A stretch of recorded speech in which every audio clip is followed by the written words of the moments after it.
he was up 12s after the end of the NFL draft. Teams are quickly rushing to go and sign undrafted free agents as quickly as possible. Players that have potential to fill up roster holes, add to their depth, and be a potential starter. Like, there's been several undrafted gems that Seattle has got over their history. Players like Doug Baldwin, for example. Michael Bennett was an undrafted free agent. So, their quarterback Dave Craig. So, just because they're undrafted, there could be a really nice gem hidden somewhere. So, today I'm going to give a list. I'm going to read off the list of Seattle's undrafted free agents from 2020 that they have either signed or have verbally agreed that they're signing them. So let's get started.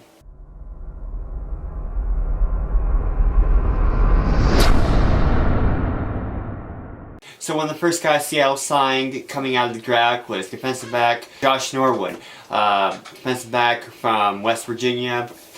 He broke his collarbone last year and was unable to finish the season.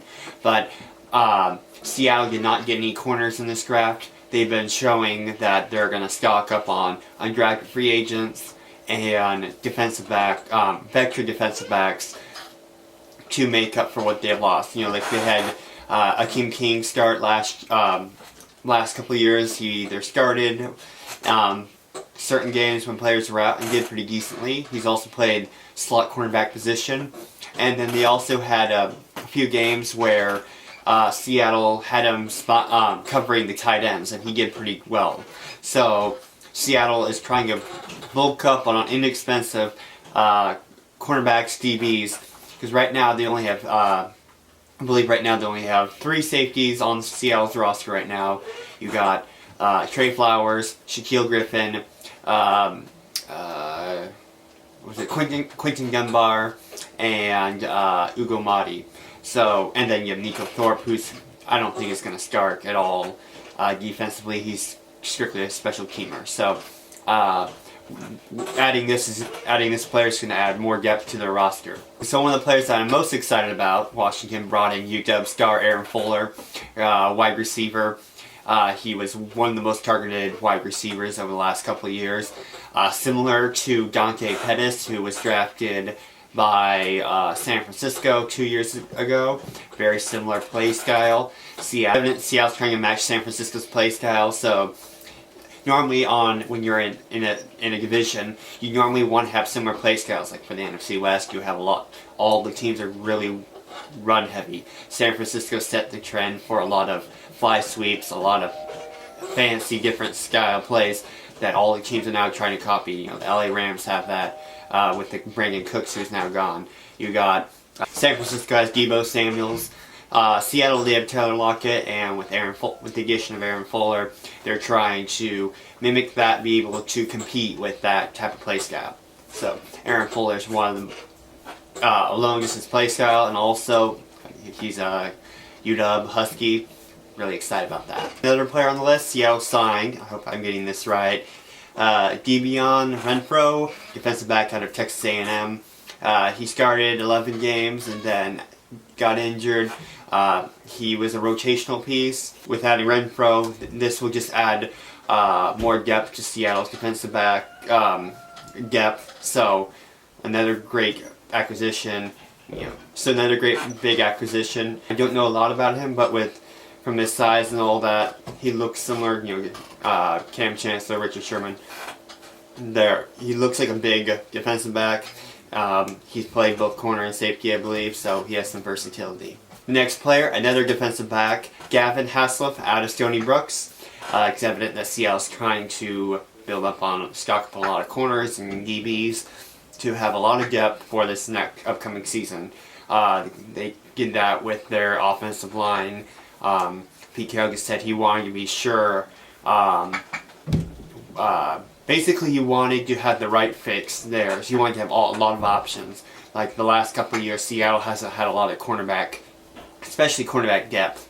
And that in the early 2012, 13, 14, Seattle had a lot of good cornerback depth.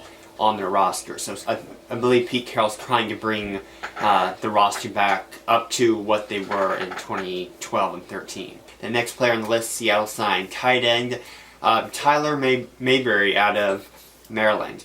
This is kind of strange that, bringing another tight end when Seattle already they had 4 tight ends on the roster with Greg Olsen, Luke Wilson, Will Gisley, Jacob Halsker, and then they drafted two tight ends in the draft. And so bringing in this guy doesn't really make sense. I know Pete Carroll is all about competition. He wants the best out of the players.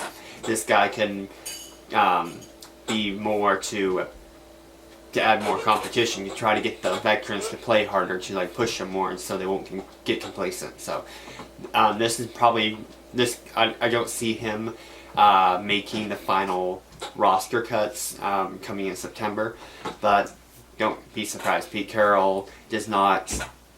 If undrafted free agent is playing better than the Pro Bowl starter, he's going to have them start instead and cut the other guys. So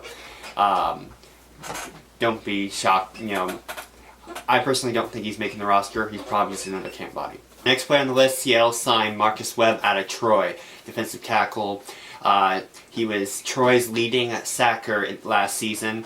Highly decorated, all Sun Belt Player of the Year, Player of the Week, month, several different times in the last couple of years in college.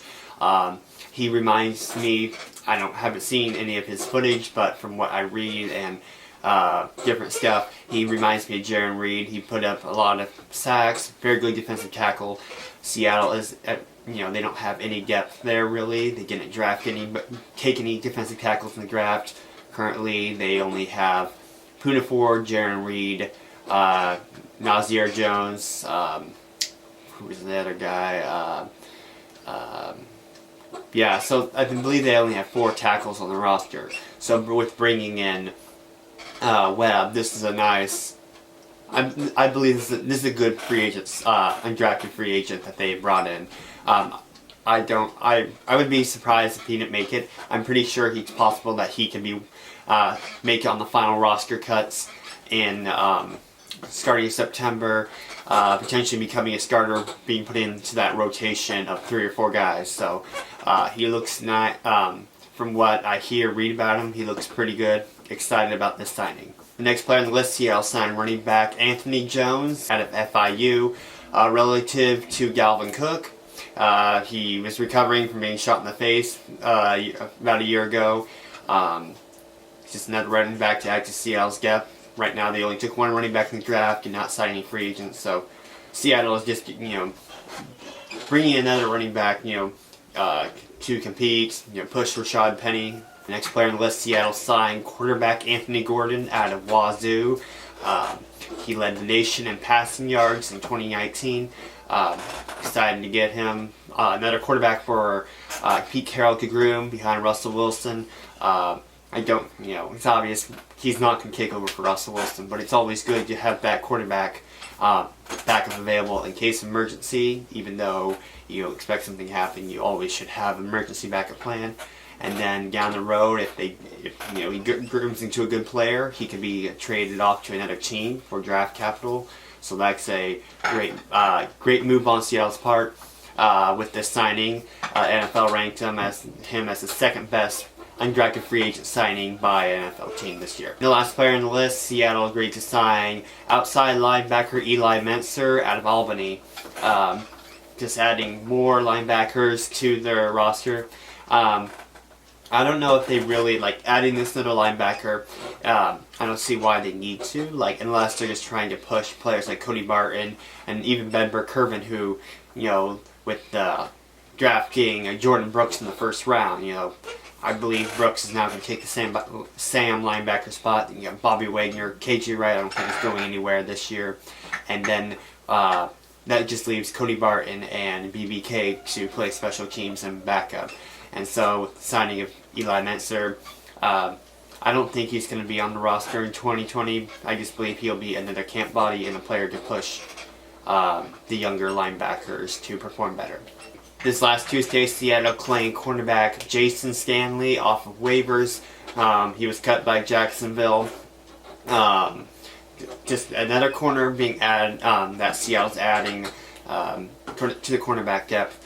You know, like I said, they only have a few corners. They want to push Trey Flowers. They got Quentin Dunbar and Shaquille Griffin, who are both probably going to be the starters in 2020.